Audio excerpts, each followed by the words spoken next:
Bonjour! Welcome to another episode of Cuisine Michelle. I am Michelle. So tonight I am going to make something that I haven't made it in a long time, but I have made it before.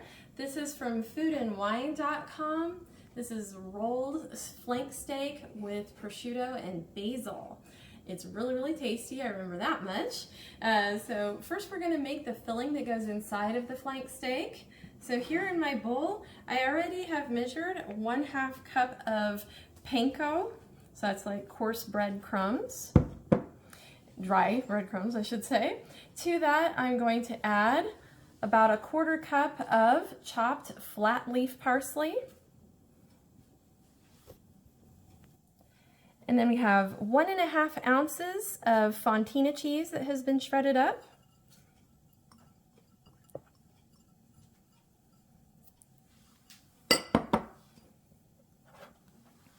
Two tablespoons of freshly grated Parmesan.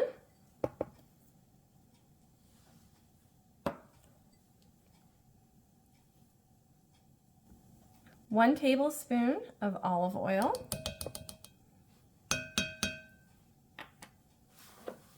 And 2 teaspoons of chopped fresh thyme.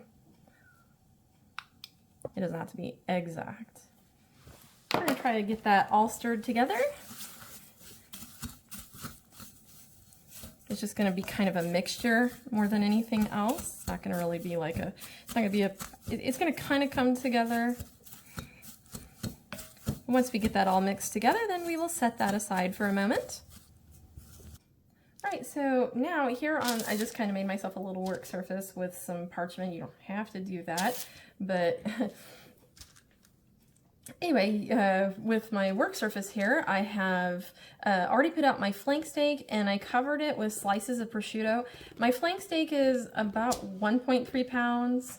I was trying to get a 1 pound one and that's what they gave me, so it's okay if it's a little bit over. The prosciutto, I don't measure it out, I just do enough because you want it to be covered all over. So this is flank steak covered with the prosciutto.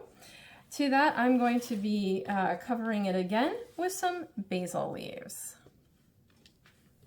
All right, once you have it covered with basil leaves, then you're going to take that reserved mixture that you had, and you're going to be covering it with that. I think I'm going to have more than enough here. It does make a really big layer on there. So the next thing you're going to want to do is to roll up, and you can see that some of your filling is going to come out the sides, so don't be alarmed. You also want to have your oven heating to 350 degrees at this time, but do your best to roll this up, and then you're going to secure it with butcher twine, so cooking twine, whatever you want to call it.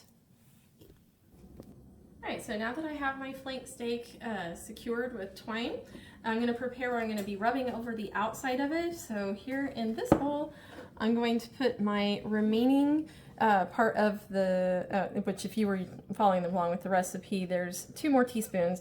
By the way, I cut this in half from what I wrote in my blog, so what I have in my blog makes 2 of these, and that would be way too much food for us. That's what I did the first time I made this, and I'm like, okay, we have leftovers for a couple of days now. So this way we hopefully won't have leftovers for too long. This is about 2 teaspoons, maybe a little more than that of fresh thyme. And then we're going to add in, I'm going to go about 1/2 tablespoon of the olive oil. I didn't want to have to dirty another one, so it doesn't have to be exact.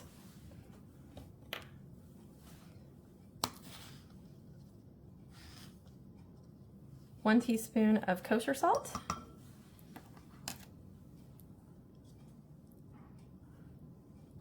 One-half teaspoon of ground pepper.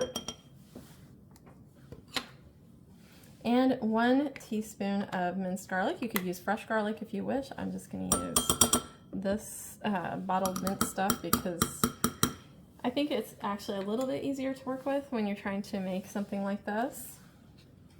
So I'll just mix that up here in the bowl to make a little bit of a paste. This actually should come out more like a paste texture. You can see it's kind of coming together like that.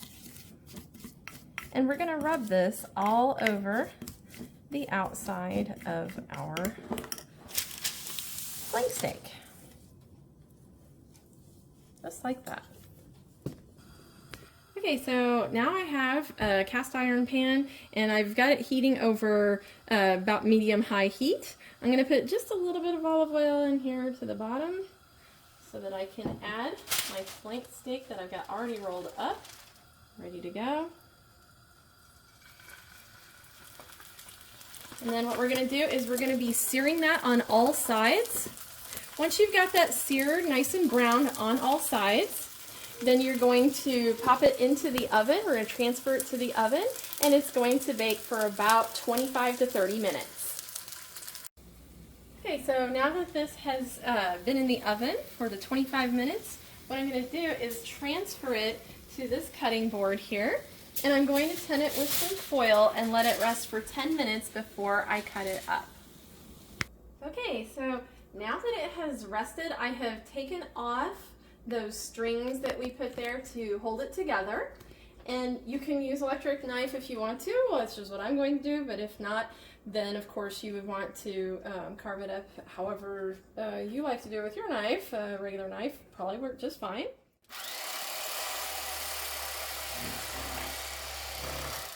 I just want to do this to show you what it's going to be looking like inside here. Oops, didn't get quite through.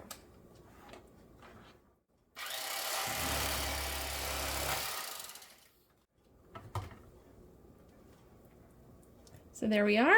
This is kind of medium to medium well here, so that's pretty good. I like mine a little bit less done, but my husband likes his a little bit more done, so we kind of try to compromise on that. So I will see you at final plating. Right, so here we are at final plating. So I paired this with, these are actually leftover steak fruit that we had from a restaurant outing over the weekend. So anyway, I put out 3 slices for myself. I think that's a pretty good serving. And I already know this tastes fabulous. I'm not going to try to taste it on camera because it'll be hard to do the cutting and everything, but I assure you it's very, very tasty. And I hope that you will try it and enjoy it too. So I thank you for joining me for another episode of Cuisine Michelle. Please be sure to like, share, subscribe, pretty please, and leave me a comment to let me know if you make this or what you think of it, etc. And we'll see you next time. Au revoir!